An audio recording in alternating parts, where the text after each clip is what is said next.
नमस्कार. आज आपण करणार आहे इथं झणझणीत आणि चटपटीत असं टमॅटो आणि कच्च्या कैरीपासून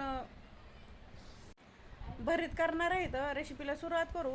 2 चमचे तेल टाकून घेतलेलं असं पसरट पॅन घ्यायचं आहे. त्यामध्ये टमॅटो घेतले, ते 4 टमॅटो होतं, त्याला स्वच्छ धुवून घ्यायचं आणि मधनं असे 2 तुकडे करून घेतलेले इथं ते एक सारखे लाईनीने ठेवून घेणार आहे इथं. आणि एक कैरी घेतलेली ते ठेवून घ्यायची. त्यामध्ये 7 ते 8 हिरव्या मिरच्या घेतल्या, तिखट आपल्या आवडीप्रमाणे करायचं, कमी जास्त. आणि 10 ते 12 लसणाच्या कळ्या. पण हे बरीच झणझणीत असं चांगलं लागत आहे थोडंसं तिखट टाकलं म्हणजे. खालच्या बाजूकडून 3 ते 4 मिनटं असे टमाटे शेकून घेतले की पलटी करून घ्यायचं. गॅस बारीक करायचा, बारीक गॅसवरतीच दोन्ही बाजूकून चांगलं शेकून घेणार आहे इथं. मग हे दुसऱ्या बाजूकून बी 3 ते 4 मिनटं झालेले आहेत. मिरच्या, लसूण आणि टमाटो कैरी चांगलं सगळं भाजून झाले तर पलटी करून घेऊ. खालच्या बाजूकून पण चांगलं भाजून झालेलं आहे. आता गॅस बंद करायचा. गॅस बंद करून हे थंड करून घेणार आहे इथं.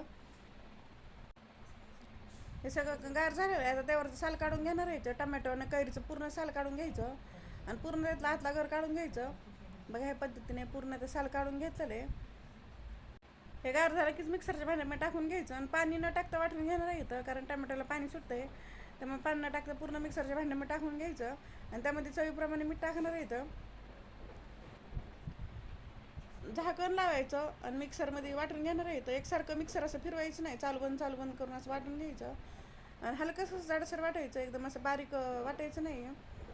मग या पद्धतीने चांगलं वाटून झालेलं आहे.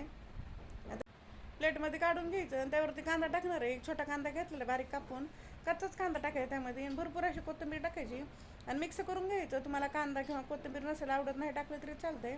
हे सगळं चांगलं मिक्स करून घेतलेलं आहे. बघा किती झटकीपट असं झणझणीत आणि चटपटीत असं टमॅटो आणि कच्च्या कैरीपासून भरीत तयार झाले. झटकीपट तयार होत आहे आणि चवीला एकदम भन्नाट असं तयार झाले. हे माझी रेसिपी कशी वाटली कमेंटमध्ये नक्की सांगा.